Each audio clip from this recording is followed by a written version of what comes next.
As host of No Reservations and Parts Unknown, the late Anthony Bourdain shared his life in a raw, unfiltered style that made his fans feel like they knew him and knew him well. Now, a new book is serving up an even more complete story. Bourdain, the Definitive Oral Biography, is a collection of interviews with those who knew him best, and it will be out tomorrow. Our Anthony Mason caught up with several of those close friends, and he joins us now. Anthony, you're a fantastic interviewer, and you're seeing interviews on the page. Yeah. Was what was on the page as good as expected? Was it revealing as we hoped it would be? He's such an interesting guy, you know, that when so many people knew him, he had so many friends, and they all had very different perspectives on him. So it makes for a very surprisingly powerful book, because it's all just interviews and quotes from those interviews. Very strong stuff. Most of us know Anthony Bourdain through his TV shows, but he worked in restaurants nearly half his life. Throughout the 1980s and 90s, he and a group of friends bounced from one New York City restaurant to the next. After he died by suicide in 2018, fans set up a memorial outside one of those restaurants, and that's where we gathered some of his friends. How does it feel to be back in this place? It's complicated. We met in the former restaurant Leal, 2 green salads followed by 2 poke filet and a pepper steak, where Anthony Bourdain had worked as a chef and posed for the cover of his breakout book, Kitchen Confidential. This was placed so very much associated with Tony. Lori Woolever was Bourdain's assistant and writing partner. I have a memory from it when Tony first started working here. Writer Joel Rose was his friend. Just hanging out downstairs with him, preparing steaks. We did a lot of shoots here for Tony's various shows. Nari Kai worked as a producer on Bourdain's TV shows. Whenever we had to pick a location, be like, well, I'm going to Leal. I used to meet Tony here a lot. Chef Patty Jackson met Bourdain in the kitchen, a different one. All restaurants are haunted, but this restaurant for me is very haunted. Is it? Yeah, I mean in a nice way. They're a nice good way, yeah. memories, but there are memories. Woolever has gathered these memories for her new book, Bourdain, the Definitive Oral Biography.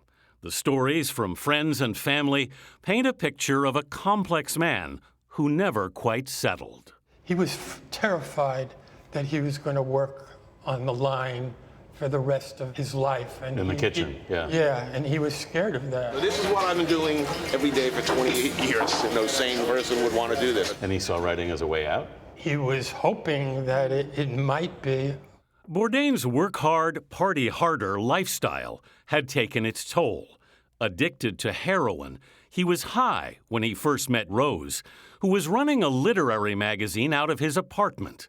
Bourdain submitted a comic book by mail. I wrote back to this person, your drawing sort of sucks, but your writing is good. Yeah. And the next thing I know, somebody rang my buzzer, and there was this very tall guy there in chef's whites. That guy was Bourdain. Right from the get-go, I knew that he was a talented writer and a great storyteller. Rose helped Bourdain get the deal to publish Kitchen Confidential. Changed everything. Changed everything for all of us, really. It led to Bourdain's TV shows. No reservation. And changed everything for Nari Kai, too. Meet Nari. She works in our office. She'd been working for his show No Reservations when she drunkenly suggested at a wrap party that Bourdain visit her home country, Korea. He took her up on the offer. Nari's enormous energy and excitement for her homeland is why I've come. Growing up in America as an immigrant, there's a lot of racism, a lot of bullying, and a lot of shame on my part of just wanting to fit in. And it wasn't until Tony was like, actually, this is your contribution, your unique heritage, and your unique point of view. I mean, Koreans are a brave people. I mean, who else would eat this, right? I mean... Me? And for me, as a creative person, it fueled everything that I do. Well, I'm psyched. My dream has finally come true. Bourdain's drive for travel and adventure kept him on the road constantly. Let's wrap it up, boys. We've got places to go. Sometimes 250 days a year. What was that all about, do you think? I don't think there was enough in the world sometimes to really keep him occupied. I don't know if he was trying to escape in some ways from things, or if he was trying to absorb more things. I think that a lot of the passions that he had were actually a form of addiction. And the travel to and why he did it even when he was so run down. It wasn't until he passed away that I realized that darkness that he possessed. We're always going, going, going. He did have this sadness, and I think his work kept him distracted from that. It's a gift, a dream, a curse. The best thing, the happiest thing, yet also the loneliest thing in the world. Bourdain's impact on those around him was so profound that when he took his life in 2018, for many, it left a deep void.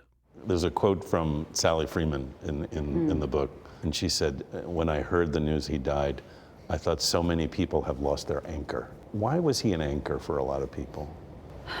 Well, I think that he was so relatable, right? You know, sharing his story of working hard and having disappointments and defeats and also lots of victories. Everyone felt connected to him.